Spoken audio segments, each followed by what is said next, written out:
Live wire खबर अब तक के आज के इस अंक में आपका स्वागत है। मैं हूं आपके साथ उपमा शर्मा। खबर अब तक में आगे बढ़ने से पहले नजर डालते हैं इस वक्त की प्रमुख सुर्खियों पर। भारतीय सेना ने जेसीओ और ओआर के लिए शुरू की भर्ती प्रक्रिया, ऑनलाइन रजिस्ट्रेशन शुरू।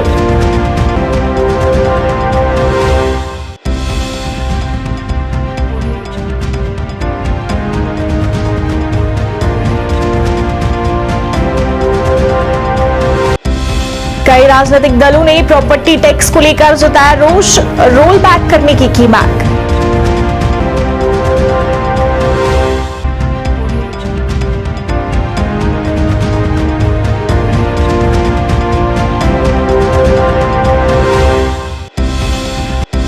पीपल्स कॉन्फ्रेंस नेता खुर्शीद आलम ने की जम्मू कश्मीर में मिनिमम वेजेस एक्ट लागू करने की मांग। कहा, जब बाकी नियम हो रहे लागू तो इससे क्यों किया जा रहा परहेज।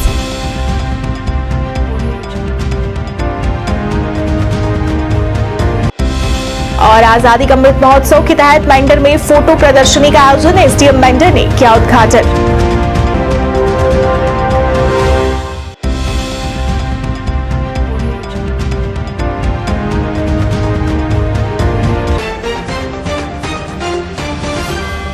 अब समाचार विस्तार से। भारतीय सेना में नौकरी की तैयारी करने वालों के लिए अच्छी खबर है। इंडियन आर्मी ने जूनियर कमांडिंग ऑफिसर पदों पर भर्ती की अपनी आधिकारिक वेबसाइट पर अधिसूचना जारी कर दी है। भर्ती के इच्छुक भारतीय सेना की वेबसाइट joinindianarmy.nic.in के माध्यम से अपना आवेदन कर सकते हैं। इन पदों के लिए आवेदन प्रक्रिया 16 फरवरी 2023 से शुरू हो चुकी है और ये प्रक्रिया 15 मार्च 2023 तक जारी रहेगी। अंतिम तिथि से पहले इस भर्ती के लिए उम्मीदवारों को समय सीमा से पहले ऑनलाइन आवेदन करना होगा। भारतीय सेना के 128 पदों पर आवेदन करने के लिए अभ्यर्थियों को किसी मान्यता प्राप्त विद्यालय से इंटरमीडिएट की डिग्री होनी चाहिए। साथ ही धार्मिक शिक्षकों के पद के लिए उम्मीदवारों को धार्मिक ज्ञान होना चाहिए, जबकि हवलदार के पद के लिए बीएससी के साथ पीसीएम स्ट्रीम से ग्रेजुएट में 50% अंक होने चाहिए। इस मौके पर अधिकारियों ने इसको लेकर विस्तार से जानकारी दी। जैसा कि आप सबों को पता है कि इंडियन आर्मी की जो भर्ती की प्रक्रिया है, पिछले एक साल में उसमें काफ़ी बदलाव आया है। पिछले साल अग्निपथ स्कीम के दौरान जो अग्निवीरों की भर्ती शुरू हुई है, 2022 से ये कार्यक्रम नया शुरू हुआ है। इसके अंतर्गत की 2022 की जो हमारी भर्ती की पूरी प्रक्रिया है वो कंप्लीट हो चुकी है। जो उम्मीदवार हैं जो सिलेक्ट हो चुके हैं उनको रेजिमेंटल सेंटर्स या ट्रेनिंग सेंटर्स भेजने का कार्य जारी है। जो पहले चरण की भेजने की प्रक्रिया थी वो पूरी हो चुकी है। दूसरे चरण में इनके डिस्पैच की प्रक्रिया भी जारी है। आधार कार्ड या फिर अपना 10th का सर्टिफिकेट डाउनलोड करके उसके बाद रजिस्ट्रेशन की प्रक्रिया को पूरी करनी होगी। उसके बिना रजिस्ट्रेशन की प्रक्रिया आगे नहीं बढ़ सकती है। जितने भी रजिस्टर्ड कैंडिडेट्स हैं उनको एक ऑनलाइन एग्जामिनेशन के थ्रू गुजारा जाएगा। स्टेज 1 में जितने भी सिलेक्टेड कैंडिडेट्स होंगे जो मेरिट लिस्ट में आएंगे उनको रिक्रूटमेंट रैली के लिए बुलाया जाएगा। रिक्रूटमेंट रैली की कार्रवाई वैसी ही होगी जैसे पहले की जाती रही है। और स्टेज 3 में यानी तीसरे चरण में उनको मेडिकल के थ्रू गुजारा जाएगा। जो कंप्लीट मेरिट लिस्ट होगी वो ऑनलाइन रिटन एग्जामिनेशन और फिजिकल फिटनेस टेस्ट जो रिक्रूटमेंट रैली के दौरान होगी उसी के बेसिस पे की जाएगी। ऑनलाइन रजिस्ट्रेशन की आखिरी जो प्रक्रिया होगी उसमें 250 रुपये का पेमेंट है। पेमेंट की प्रक्रिया पूरी होने के बाद ही हमारी रजिस्ट्रेशन की प्रक्रिया पूरी मानी जाएगी। जो रजिस्ट्रेशन है उसके लिए टोटल कॉस्ट 500 रुपये का है, बट उम्मीदवारों को रियायत देने के लिए 250 रुपये यानी कि 50% कॉस्ट जो कि इंडियन आर्मी बेयर कर रही है, बाकी का 250 यानी कि 50% कॉस्ट उम्मीदवार पेमेंट करेगा। इन केस अगर पेमेंट के साथ कोई भी बैंक चार्जेस अगर अवेलेबल हैं या एप्लीकेबल हैं तो वो उम्मीदवार को ही पेमेंट करना पड़ेगा। पेमेंट की प्रक्रिया किसी भी तरीके के ऑनलाइन ट्रांजैक्शन के मार्फत से की जा सकती है, जैसे नेट बैंकिंग, यूपीआई, भीम या फिर डेबिट और क्रेडिट कार्ड के दौरान। उम्मीदवारों को ये सूचित किया जाता है कि ऑनलाइन ट्रांजैक्शन करने के पहले वो आप इंश्योर कर लें कि आपका कार्ड, डेबिट कार्ड या क्रेडिट कार्ड ऑनलाइन रजिस्ट्रेशन के लिए, ऑनलाइन ट्रांजैक्शन के लिए उपयुक्त है और आपने अपना ऑनलाइन ट्रांजैक्शन इस पर ओपन करवा रखा है। बहुत सारे कैंडिडेट्स की क्वेरी ऐसी आ रही है जिसमें उन्होंने पूरी प्रक्रिया कंप्लीट कर ली है और उनका पेमेंट भी हो गया, लेकिन फिर भी उनका पेमेंट कंप्लीट नहीं हो रहा है, जिसकी वजह से उनकी रजिस्ट्रेशन पूरी नहीं हो पा रही है। रजिस्ट्रेशन की पूरी प्रक्रिया पूरी होने के बाद ऑनलाइन एग्जामिनेशन में बैठा जाएगा। ऑनलाइन एग्जामिनेशन 176 सेंटर्स में पैन इंडिया एक साथ कंडक्ट करवाया जा रहा है। जैसा मैंने आपको बताया कि 17 अप्रैल के बाद से एग्जामिनेशन की कार्रवाई शुरू की जाएगी। रजिस्ट्रेशन पूरा होने के बाद एग्जामिनेशन डेट से 10 से 14 दिनों के पहले कैंडिडेट को जॉइन इंडियन आर्मी वेबसाइट के ऊपर ही उसका एडमिट कार्ड भेजा जाएगा, जिसकी जानकारी उसके रजिस्टर्ड ईमेल आईडी या फिर रजिस्टर्ड मोबाइल नंबर के थ्रू उसको जानकारी दी जाएगी एक SMS के द्वारा। आम आदमी पार्टी नेता नम्रता शर्मा ने प्रॉपर्टी टैक्स को लेकर नाराजगी जताई। नम्रता शर्मा ने एक पत्रकार वार्ता का आयोजन कर इस टैक्स पर रोष व्यक्त किया। नम्रता शर्मा ने कहा कि इस समय पहले ही लोग आर्थिक तंगी से जूझ रहे हैं और ऐसे में इस तरह का टैक्स लागू करना लोगों के लिए एक बोझ साबित होगा। उन्होंने इस पर नाराजगी व्यक्त कर इस फैसले को रोल बैक करने की मांग की। जो प्रॉपर्टी टैक्स का एक नया तोहफा या एक मार जो लोगों पे आज डाली गई है भारतीय जनता पार्टी द्वारा, केंद्र द्वारा आज जम्मू कश्मीर के लोगों पे, उसी पे हमने आम आदमी पार्टी की ये प्रेस कॉन्फ्रेंस रखी थी। और हमारा ये मानना है कि जम्मू कश्मीर के लोग अभी इस काबिल नहीं हैं और अभी उस परिस्थितियों में नहीं है कि हम इस तरह का कोई भी टैक्स दे सकें। जिस तरह के 2 साल की कोविड की मार के बाद आज भी हर इंसान यहाँ एक्सपेक्ट करता था कि भारतीय जनता पार्टी हमें, जो केंद्र सरकार है, वो कोई इकोनॉमिकल पैकेज देगी। उसकी जगह मिला तो एक टेरर, जो हमें यहाँ पे टैक्स टेरर देखने को मिला, जो लोगों के बीच में आज विद्यमान है। और हमें लगता है कि भारतीय जनता पार्टी को इस प्रॉपर्टी टैक्स को जल्द से जल्द रोल बैक करना चाहिए, क्योंकि जम्मू कश्मीर के लोग अभी इस काबिल नहीं। आपने किसी भी युवा को रोजगार नहीं दिया। जो भी आप लिस्ट निकलते हैं उसको आपको खुद क्रैश करना पड़ता है, क्योंकि उसमें भ्रष्टाचार में लिप्त पाए जाते हैं आपके लोग। और आप जो कहते थे कि भ्रष्टाचार मुक्त शासन देंगे, आपने भ्रष्टाचार लिप्त शासन दिया है जम्मू कश्मीर को। मेरा ये मानना है कि जो प्रॉपर्टी टैक्स है, ये लगाने का हक केवल चुने हुए नुमाइंदों को होता है, जो कि आज असेंबली यहाँ नहीं है, जिसको पावर्स है कि इस तरह के कानून बना सके। जब भी चुनाव होंगे, चुने हुए नुमाइंदे आएंगे, वो इस पे फैसला करेंगे कि ये टैक्स लगाना है अभी या नहीं लगाना। कोई हक नहीं बनता केंद्र द्वारा इस यहाँ पे इस तरह के कानून बनाए जाने का और उनको लगाए जाने का। मैं आज नरेंद्र मोदी जी से भी आपके द्वारा ये पूछना चाहती हूँ। नरेंद्र मोदी जी, आप तो गरीब गरीब कह के, आप तो घोटाले घोटाले कह के सत्ता हासिल की आपने। आज आपको गरीब का दर्द नजर नहीं आता जब आपने 450 का सिलेंडर 1100 का कर दिया। आपको आज नजर नहीं आता गरीब का दर्द जब आपने खाने के तेल को भी 70 से उठा के 210 का कर दिया। आज जब पेट्रोल डीजल की कीमतों को आपने आग लगा दी। आज आपने सिर्फ विदेश भ्रमण के लिए जो आपने आज प्रधानमंत्री की जो गरिमा है, उसको भी आपने तार तार करके रख दिया है। आपसे प्रश्न पूछे हम अडानी के ऊपर, आप बात करते हैं वहां पे कि आप बात को उलझाते हैं लोगों को। तो मेरा आपके माध्यम से ये कहना है कि इस तरह के किसी भी टैक्स के लिए, प्रॉपर्टी टैक्स के लिए जम्मू कश्मीर अभी तैयार नहीं है। भारतीय जनता पार्टी का अगर उनको अगर लगे ना केंद्र की शासन, जो वहां से केंद्र शासित प्रदेश में, वो तो हवा पे भी टैक्स लगा दें, ताकि यहाँ जो गरीब है वो वैसे भी खत्म हो जाए। गरीबी खत्म ना हो, गरीबी खत्म हो जाए। उन्हें तो ये भी नहीं पता कि 1100 स्क्वायर फीट का एरिया कितना होता है, और जो इकोनॉमिकली वीकर सेक्शन है उसके लिए भी आपने 1200 का प्रावधान रखा है। तो आप 1100 जो स्क्वायर फीट के एरिया के नीचे के लोग, आप कहते हैं कि आप उनसे टैक्स नहीं वसूलेंगे। तो आपकी जो ये नीतियां हैं, इसका आम आदमी पार्टी कड़ा विरोध करती है। मैं आपके माध्यम से आज चेता देना चाहती हूँ एलजी साहब को कि आप बस कर दीजिए, आपके अन्याय की अब सीमा हो गई है। किसान नेता चौधरी मोहन सिंह ने जम्मू कश्मीर सरकार द्वारा प्रॉपर्टी टैक्स लगाए जाने का विरोध करते हुए सरकार को चेतावनी दी है कि अगर जल्द से जल्द सरकार ने अपने इस फैसले को वापस नहीं लिया तो आने वाले दिनों में आरसपुरा में जोरदार प्रदर्शन किया जाएगा। इसके साथ ही उन्होंने कहा कि किसानों को खाद डीलरों द्वारा महंगी खाद दी जा रही है, जिसे लेकर प्रशासन को कार्रवाई करने की जरूरत है। पहले यूरिया खाद के साथ नैनो खाद एक दे रही थी, एक बोतल आती है, उसका फ्री में टांका लग रहा था। तो जो डीलर हैं वो बोलते हैं ये अगर नैनो लोगे तो हम यूरिया देंगे, नहीं तो नहीं देंगे। अब इन्होंने क्या किया, मैं डायरेक्टर को दबाव डाला और एसडीओ को दबाव डाला, उसकी वजह से नैनो बंद होगी। मैं भी, ये कौन सी दादागिरी है कि आप जबरदस्ती लोगों को सौंप रहे हो। लोग नहीं लेना चाहते, लोग तो आपसे ज्यादा समझ है, उनको पता हमारी फसल पे कौन सी खाद कारगर है जो हमारा काम देगी, हमारी फसल को बढ़ोतरी करेगी। तो वहां माने अब जो डीलर हैं आरसपुरा की धरती पे 30 रुपए टांका, 270 रेट है यूरिया खाद का, ये 300 रुपया लगा रहे हैं। बड़े दुख की बात है। ये एसडीएम, ये सारी एडमिनिस्ट्रेशन, जो एग्रीकल्चर डिपार्टमेंट, मैं चीफ को पूछता हूं, डायरेक्टर को पूछता हूं, एसडीओ को पूछता हूं, ये कहां सोए हुए हैं? क्या इनको नहीं पता रहा क्या हो रहा है किसान के साथ? किसान के साथ ये जुल्म कर रहे हैं, हम ये बर्दाश्त नहीं करेंगे। मैं डीलरों को वार्निंग देता हूं और खासकर डायरेक्टर को और एसडीओ को, भाई आप होश में आ जाओ, मैं आपके दफ्तर नहीं चलने दूंगा अगर मेरे किसानों के साथ जुल्म हुआ। हम किसान हैं, किसानों की लड़ाई लड़ना जानते हैं। तो आपसे ये वार्निंग है कि इसको फौरी तौर पर बंद करो, जो 30 रुपये टांगा मेरे गरीब लोगों पे लग रहा है। आगे सरकार सबसे मार दे रही है, अब आपने भी शुरू कर दिया और ये सरकार की मिली भगत है। और दूसरी बात है, जो सरकार प्रॉपर्टी टैक्स लाने जा रही है, जो उन्होंने नोटिफिकेशन निकाल दिया है 1 अप्रैल से स्टार्ट करेंगे, मैं इस सरकार को वार्निंग देता हूं। भाई पहले सरकार नहीं रही जिन्हें 70 साल सरकारें चलाई, इस बीजेपी गवर्नमेंट से पहले क्या वो सरकारें नहीं थी? उन्होंने हमारी जम्मू की कश्मीर की डेवलपमेंट नहीं की, या टाउन की, या म्यूनसिपल कमेटी की, या कॉर्पोरेशन की डेवलपमेंट नहीं हुई? आप किस बात में लूट बचा रहे हो?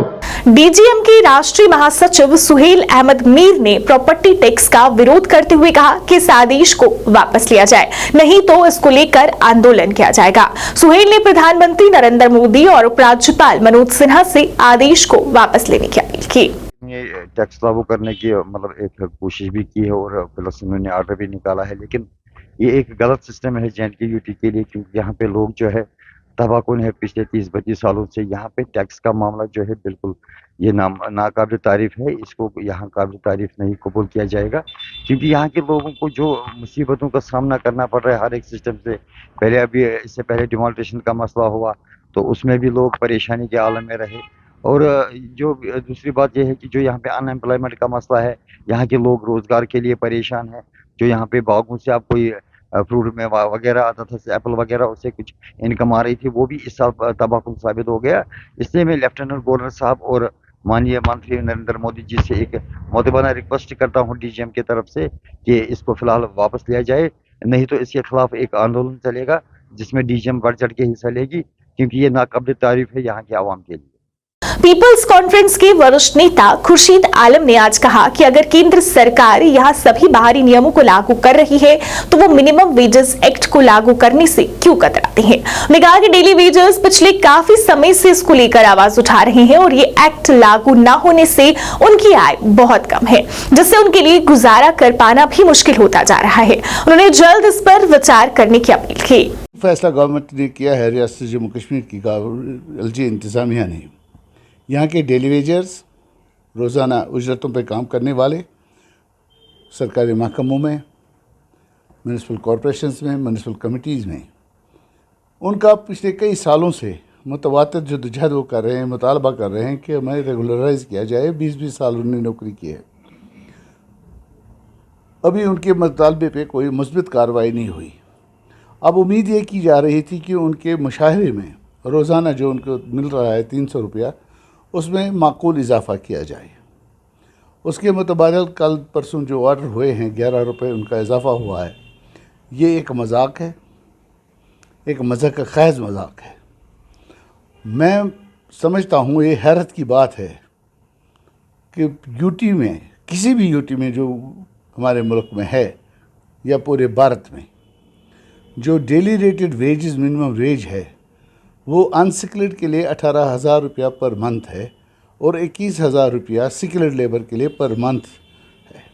As a part of the country after post abrogation 370 आपने जितने भी कवानीन बाहर थे इंडिया के कॉन्स्टिट्यूशन के, जो बाहर कवानीन बने थे, वो आपने सारे लागू कर दिए, चाहे वो हमारे हित में थे, लोगों की चाहत उसमें थी नहीं थी, but you ensure that all the laws are implemented enacted in Jammu and Kashmir. Good. So why this law not being implemented? अगर मिनिमम वेजेस दिल्ली में महीने के 18,000 और 21,000 रुपया हैं, तो जम्मू कश्मीर में 9,000 क्यों हैं? ये दूरखी पॉलिसी, ये तरीक़ेकार हम और आपका, ये एक दिल आज़ारी वाला मामला है। मैं आपके माध्यम से LG से सिन्हा साहब से अपील करता हूं कि टेलीविजर्स के मुशाहरे में ऑल इंडिया लेवल पे जो मिनिमम वेजेस एक्ट है 18,000 और 21,000 रुपया महीने का, वो लागू कर दिया जाए। तब तक जब तक उनको रेगुलराइज करने के अहकाम जारी हो जाएं, तब तक उनके वेजेस इस हद तक बढ़ाए जाएँ और इस प्राइस इंडेक्स को, जो मौजूदा प्राइस इंडेक्स है, जो बाज़ार में गिरा बाज़ारी जो है, जो प्राइसेस रोज़ अफजों बढ़ रहे हैं, जो डीजल और पेट्रोलियम्स के दाम बढ़ रहे हैं, हर चीज़ के दाम बढ़ रहे हैं, इसमें 9,000 रुपये में एक फैमिली को सस्टेन करना क्या आपको लगता है कि पॉसिबल है? एज ए ह्यूमन, एक इंसानी दिल, इंसानी हमदर्दी के तहत इस लॉट को उस एक्ट में शामिल किया जाए जो पूरे हिंदुस्तान में राइज है। आजादी का अमृत महोत्सव के चल रहे उत्सव के एक भाग के रूप में एक फोटो प्रदर्शनी का उद्घाटन एसडीएम मेंढर जहांगीर अहमद खान द्वारा मेंढर में किया गया। प्रदर्शनी का आयोजन केंद्रीय संचार ब्यूरो पुंछ, भारत सरकार के सूचना एवं प्रसारण मंत्रालय द्वारा गवर्नमेंट डिग्री कॉलेज मेंढर में किया जा रहा है। उद्घाटन समारोह में doctor Mohammad Azam, principal GDC Mendhar उपस्थित थे। काफी संख्या में लोगों ने इस प्रदर्शनी में भाग लिया और इसकी सराहना की। भी खाई, फांसी के फंदे से यारी निभाई, लाठी भी खाई है, गोली भी खाई, फांसी के फंदे से यारी निभाई, खुद भी सुने उनकी कहानी, सबको सुनाए। तो एग्जीबिशन भी लगाता है, कुछ कल्चरल प्रोग्राम भी करता है, विषय कोई भी हो। तो इसी बात को लेकर मैं निवेदन कर, उसके बारे में थोड़ा सा हम जितने भी अधिकारीगण हैं तालियों से इनका स्वागत करते हैं। यहाँ पर जो ब्यूरो कम्युनिटी से एक प्रोग्राम मुनक्किद किया गया है आज़ादी का अमृत महोत्सव लेकर, इसमें बहुत सारे मतलब जो हीरोज़ अपना बलिदान देकर इस दुनिया से जा चुके हैं उनकी याद को ताज़ा किया जा रहा है। और इसी के साथ हमारे जो एडमिनिस्ट्रेशन है उनसे हमें बहुत सारी अच्छी बातें सीखने को मिली हैं। हमारे central bureau of communication and broadcasting government of India की तरफ से एक प्रोग्राम मुनक्किद किया गया जिसमें जो आज़ादी का अमृत महोत्सव के बैनर के तले ये प्रोग्राम हुआ। और इसमें जितनी भी गवर्नमेंट की स्कीम्स हैं पब्लिक वेलफेयर के लिए, अपलिफ्टमेंट के लिए, उनके रिसोर्स पर्सनस यहाँ पे बुलाए गए डिपार्टमेंट्स के, और उन्होंने बड़े बखूबी तरीके से डिटेल्स में अपनी स्कीम्स का पब्लिक के सामने जो है वो पेश किया। और इससे ताकि पब्लिक स्कीम्स के बारे में पूरी अवेयर हो, उसका फ़ायदा उठाए। तो इस तरह के प्रोग्राम्स जो हैं पब्लिक के लिए नहायत ही मुफीद हैं और ताकि पब्लिक इससे फ़ायदा उठाए। और मैं इसके लिए जो ऑर्गेनाइजर्स हैं प्रोग्राम के, मट्टू जी हैं या उनके साथी हैं, उनका शुक्रिया अदा करूंगा। और कॉलेज मेंढर के अंदर जो है ये प्रोग्राम जो है वो ministry of information and broadcasting government of India की तरफ से रखा गया है, जो यूनिट पुंछ ने रखा है यहाँ पे। तो इसमें जो है वो फ़ोटो एग्जीबिशन जो है फ्रीडम फाइटर्स की, सोशल वर्कर्स की, उनकी जो है वो लगाई गई है। और इसमें जो है वो पब्लिक को जो है वो बताने के लिए जो डिफरेंट स्कीम्स हैं इंडिया की, जो डिफरेंट स्कीम्स हैं गवर्नमेंट की जो है उनको जो है वो बताया गया, अवेयरनेस के तौर पर जो उनको बताया गया। और उसके रिलेटेड जो है वो जितने भी जो है वो अवेयरनेस कैंप जो है वो इन्होंने जो है कराए हैं इसी स्कीमों के जो है वो अवेयरनेस के लिए। उसके बाद जो है हमारे कॉलेज के जो प्रोफेसर साहिबान हैं उन्होंने नेशनल एजुकेशन पॉलिसी के ऊपर जो है बच्चों को बताया है कि ये जो नई पॉलिसी है ये कैसे जो है इम्प्लीमेंट करनी है और क्या इसके जो है फ़ायदे हैं। गवर्नमेंट ऑफ इंडिया की जो है वो कोशिश यही है कि डोर स्टेप पे जो है कोई सारी जो है फैसिलिटी जो है वो आवाम को मिले। इसमें जो है वो एग्रीकल्चर हो, बैंकिंग सेक्टर हो या दूसरे जो है वो एजुकेशन सेक्टर हो, हर एक को जो है वो इसमें इन्वॉल्व किया गया है इसमें एग्जीबिशन में। और इसके लिए जो है मेन जो है उसका इसका फोकस जो है वो यही है कि हिंदुस्तान में, इंडिया में जितनी भी जो स्कीमें आजकल जो है वो चल रही हैं उन सब को जो है वो आवाम तक पहुँचाया जाए ताकि आवाम इसका पूरा फ़ायदा उठा सके। तो मैं यही अपील करता हूँ कि ये जो प्रोग्राम है इसको मैक्सिमम जो है ये जहाँ तक हो सके इसको जो है वो देखें, क्योंकि मीडिया का दौर है, ये नेचुरली बात है कि यह पब्लिक डोमेन में जाएगा। केबल कार प्रोजेक्ट को दोबारा शुरू करने की मांग को लेकर आम आदमी पार्टी नेता जयेश गुप्ता द्वारा स्थानीय लोगों के साथ मिलकर प्रदर्शन किया गया। प्रदर्शनकारियों ने नारेबाजी कर नाराजगी जताई। जयेश गुप्ता ने इस दौरान सरकार को केबल कार प्रोजेक्ट को लागू करने में विफल बताया। इस प्रोजेक्ट को फिर शुरू करने की मांग की। युवा को रोजगार दो, युवा को रोजगार दो, लोकल्स को रोजगार दो, लोकल्स को रोजगार दो, केबल कार प्रोजेक्ट को रिवाइव करो, प्रोजेक्ट को रिवाइव करो, केबल कार प्रोजेक्ट को रोजगार दो, केबल कार प्रोजेक्ट को रिवाइव करो। देखिए, आज का जो हमने यहाँ पर प्रोटेस्ट रखा है, बेसिकली एडमिनिस्ट्रेशन के खिलाफ रखा है, सरकार के खिलाफ रखा है, बीजेपी के खिलाफ रखा है।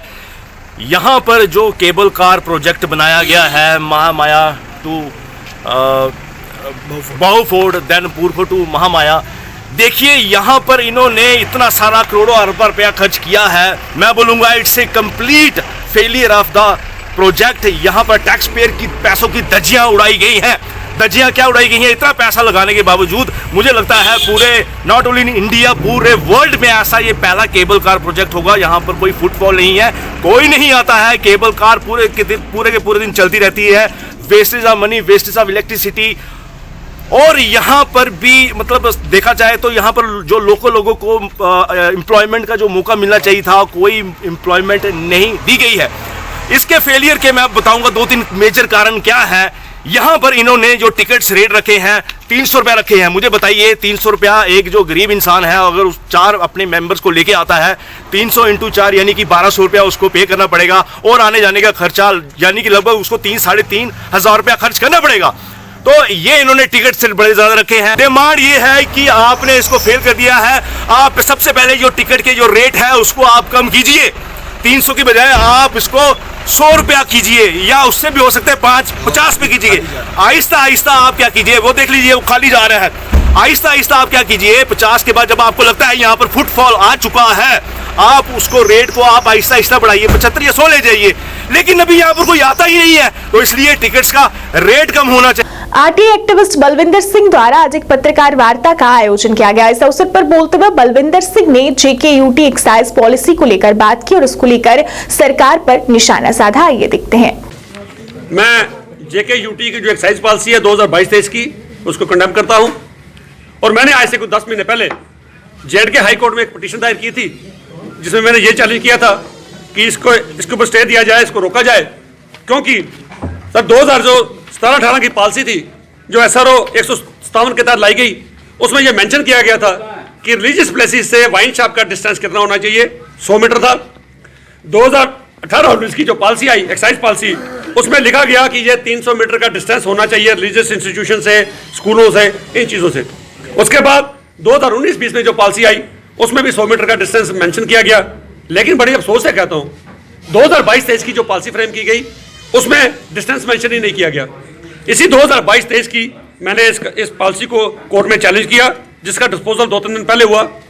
और मैं बड़े अफसोस से कहता हूँ कि जो जवाब वहाँ यहाँ की सरकार ने यूटी एडमिनिस्ट्रेशन के एक्साइज डिपार्टमेंट ने कोर्ट में दिया, उसमें ये लिखते हैं कि हमने इसमें मेंशन नहीं किया डिस्टेंस कितना होना चाहिए, लेकिन लोगों को यह आज़ादी है, लोगों को यह लिबर्टी है कि वो किसी भी जगह अगर कोई दुकान खुलती है, चाहे किसी मंदिर में खुलती है, गुरुद्वारे में, मस्जिद में खुलती है, सरकार को उस चीज़ का एतराज़ नहीं है।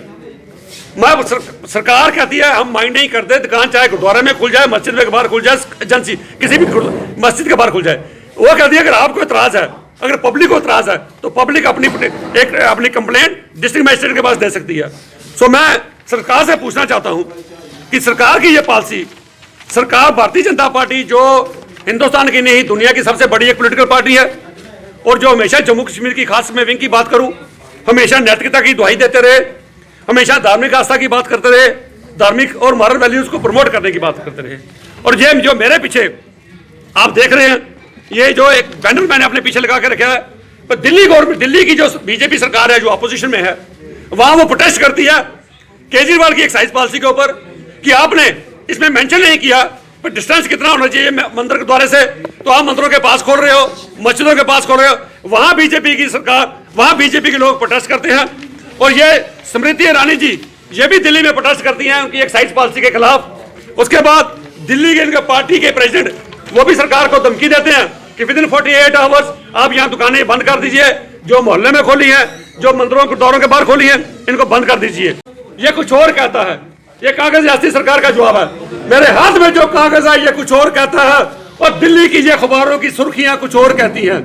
सो मैं सरकार से पूछना चाहता हूं, बीजेपी वालों से खास करके, कि आप क्या आपकी पार्टी की जो पॉलिसी है, जो आइडियोलॉजी है, वो नेशनल लेवल पे एक ही है या ये स्टेट टू स्टेट डिफर करती है?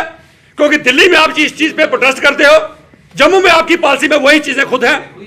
सो मैं आज ऑनरेबल लेफ्टिनेंट गवर्नर जनाब मनोज सिन्हा से दरख्वास्त करना चाहता हूं कि जम्मू के लोगों की धार्मिक आस्थाओं की भावनाओं की कदर करते हुए जम्मू कश्मीर की एक्साइज पॉलिसी में जैसे पहले यह मेंशन किया जाता था कि वाइन शॉप्स का डिस्टेंस धार्मिक स्थानों से कितना हो, वो मेंशन कराइए। श्रीनगर में गवर्नमेंट डिग्री कॉलेज पैमिना और श्रीनगर पुलिस वेस्ट जोन द्वारा नशे से होने वाले नुकसान के प्रति लोगों को जागरूक करने के लिए एक दिवसीय जागरूकता कार्यक्रम आयोजित किया गया। इस तरह के कार्यक्रम लोगों को नशे के दुरुपयोग के खतरों और स्वस्थ जीवन शैली के महत्व के बारे में शिक्षित करने में मदद कर सकते हैं। ये जागरूकता कार्यक्रम आयोजित करना एक सराहनीय पहल है। इस कार्यक्रम में कॉलेज के छात्रों ने बढ़ चढ़कर भाग लिया। कार्यक्रम में मुख्य अतिथि के रूप में एसपी मुख्यालय आरिफ अहमद शाह और एसडीपीओ वेस्ट शाहिजिया और अन्य गणमान्य लोग शामिल हुए। इस मौके पर उपस्थित मुख्य अतिथियों ने अपने अपने विचार रखे। और अदरवाइज पूरी रियलिटी आपके सामने नहीं देता है जो सोसाइटी में है, चाहे हम ही इग्नोर करते हैं या ज्यादा इस तरफ ध्यान नहीं देते हैं, क्योंकि एक एस्पेक्ट है सोसाइटी का जिसकी तरफ हम हमारे यहाँ कॉलेज खुलने के बाद जो हमारी रूटीन एक्टिविटीज़, जिसमें करिकुलर, को करिकुलर और एक्स्ट्रा करिकुलर एक्टिविटीज़ चलती रहती है पूरे एकेडमिक सेशन में।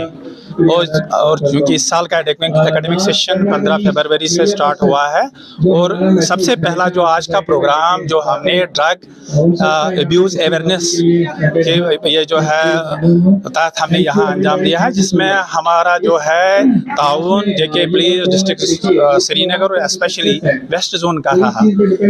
तो प्रोग्राम मुनक्कद करने का मकसद खाली से ही था कि बच्चों को अवेयर कराया जाए, सेंसिटाइज कराया जाए ड्रग अब्यूज़ के बारे में, ड्रग एडिक्शन के बारे में। और इसमें हमने मदऊ किया था हमारे यहाँ कश्मीर के मशहूर जो है youth development and rehabilitation centre के डॉक्टर अशरफ साहब और उनके दूसरे जो काउंसलर्स हैं उनको मदऊ किया था, जिन्होंने बच्चों को बाखबर कराया, सेंसिटाइज अवेयर कराया कि ड्रग एडिक्शन से क्या इल इफेक्ट्स हो सकते हैं।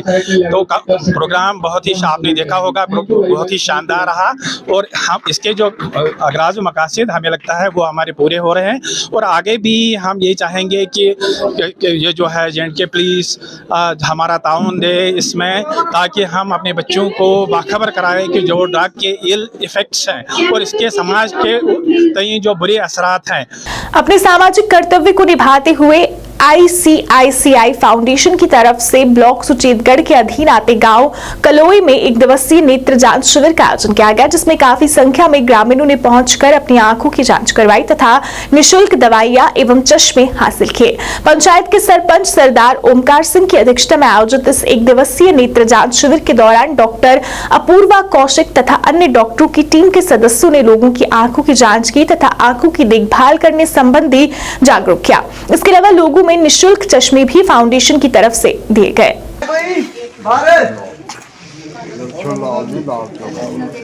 एक तो आप भी देख सकते हो सुबह सुबह कितनी अच्छी गैदरिंग हो चुकी है, एंड ये ICICI फाउंडेशन के थ्रू फ्री आई कैंप लगाया जा रहा है ना। इससे पहले भी हमने पल्ली और केसो विलेज में भी लगाया, एंड अभी जो हमने आई कैंप लगाया वो सरपंच साहब की सहायता से हम कलोई विलेज में, पंचायत कलोई में आता है ये ना। तो अराउंड 150 से 200 जो है यहाँ पे आज गैदरिंग होगी, जिनका फ्री में टेस्ट किया जाएगा एंड जिनको फ्री में चश्मे भी दिए जाएंगे है ना। तो उसके पर्पस में ICICI फाउंडेशन ने इससे पहले भी बहुत सारे इनिशिएटिव लिए हैं सोशल वर्क रिलेटेड है ना, जिसमें स्कूल्स भी आते हैं ना, सोसाइटी भी आती है, एंड बाकी आपको सरपंच साहब खुद बता ही देंगे थोड़ा बहुत है ना। यहाँ पर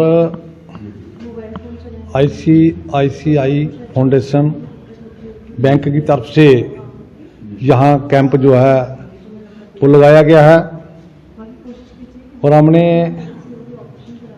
इनकी सहायता लेने के लिए इनसे पहुँच की, और इनका हम शुक्रिया अदा करते हैं कि इन्होंने हमारी पंचायत में आज जो यहाँ पर कैंप लगाया है, और तकरीबन 150 या 200 आदमी को फ्री जहाँ पर आंखें जो हैं वो चेक की जाएगी, उसको कौन से नंबर का चश्मा लगता है, दूर का या नज़दीक का, वो यहाँ फ्री दिया जाएगा।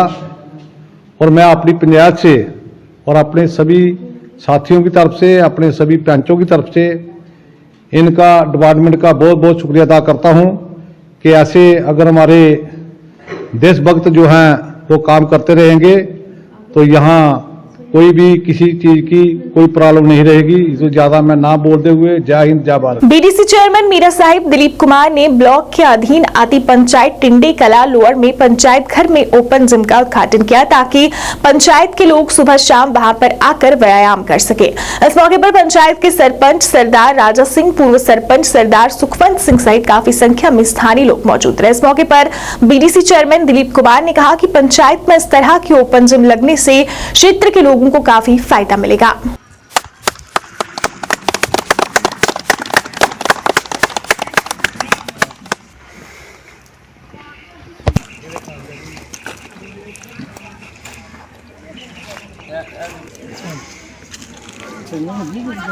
करदा साडे चेयरमैन साहब दलीप जी ਅਤੇ ਬਾਕੀ ਸੋਢੀ ਸਾਹਿਬ और ਪੰਚ ਸਾਹਿਬ और ਇਹ ਸਾਡੇ ਨਾਲ ਹੀ ਕਰਮਜੀਤ ਸਿੰਘ ਜੀ और लेडीज साढ़े कोल बहुत आई हैं इस वक्त। ते दूसरा मैं शुक्रिया करदा मीडिया का जिहड़े साढ़े कोल आए साडा ये प्रोग्राम नूं हाईलाइट किया। तो मैं इस जिम का इतना फ़ायदा है साढ़े लोगों नूं जिहड़े बजुर्ग हैं, जिहड़े बीमार हैं, वो एक्सरसाइज जिहड़ी ये एक्सरसाइज कोई हैवी एक्सरसाइज नहीं है, ये लाइट एक्सरसाइज है जिस नाल बजुर्ग जिहड़े जिन्हां दियां लत्तां नहीं काम करदियां जां गोडे जां जिन्हां दे बाजू जिन्हां दे शोल्डर नहीं काम करदे जां वो घट काम करदे न, एक उन्हां वास्ते एक बड़ी अच्छी एक्सरसाइज है। तो मैं समझदा कि ये पंचायत दे जिहड़े लोग हैं उन्हां वास्ते ये इस जिम का बहुत फ़ायदा होएगा। ये गवर्नमेंट का बहुत अच्छा स्टेप है। सबसे पहले मैं आज पंचायत डिंडे लोअर में सरपंच राज जी के साथ और हमारे सरपंच सोडी जी हैं, हमारे पंच एसोसिएशन के प्रधान करमजीत जी, उनके साथ बाकी परमानेंट सिटीजन इस पंचायत के जितने भी हैं, मैं सबको मुबारकबाद देता हूँ कि इस तरह की एक्टिविटीज़ अभी जो हो रही हैं। बेसिकली ये जिम खुलने का बहुत बड़ा मकसद इसके पीछे यही है कि आज की जो हमारी दिनचर्या है या आप कह लो कि जो हमारा जो लाइफस्टाइल है वो बिल्कुल ही ख़राब हो चुका है। समय की मांग है कि हम टाइम नहीं दे पाते अपने शरीर को, ना ही हमारा अच्छा खान पान रहा है। तो उसी स्टेप को देखते हुए गवर्नमेंट ने एक बड़ा अच्छा इनिशिएटिव लिया है। आज यहाँ जिम हर पंचायतों में खुल रही है। ये 3 लाख की लागत से जिम खुली है। ये सबसे ज़्यादा इसका बेनिफिट होगा हमारे जो जितने भी सीनियर सिटीजन्स हैं या हमारे जो ओल्ड एज के जितने भी हमारे लोग हैं, क्योंकि इसमें लाइट एक्सरसाइज है और ख़ासकर जब आदमी थोड़ा सा एज्ड होता है तो उसमें कई तरह की जॉइंट्स पेन होती हैं, शरीर में कई एक्टिविटी नहीं कर पाते।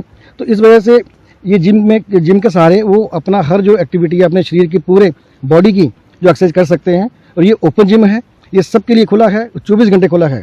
जब मर्जी कोई भी आदमी खाली इसी पंचायत करी, बाकी भी नियर बाय पंचायत को भी लोगों को आना चाहें तो यहाँ आके जिम कर सकते हैं और अपने शरीर को तंदुरुस्त रख सकते हैं। यही हमारा आज का जो मेन मोटिव है कि हमारे हर सिटीजन ठीक रहे, स्वस्थ रहे, क्योंकि हर बंदा स्वस्थ रहेगा तो देश तरक्की करेगा। लाइव वायर खबर अब तक के आज के इस अंक में फिलहाल इतना ही। इसके साथ मुझे और मेरी पूरी टीम को दीजिए इजाजत और आप देखते रहिए लाइव वायर। नमस्कार।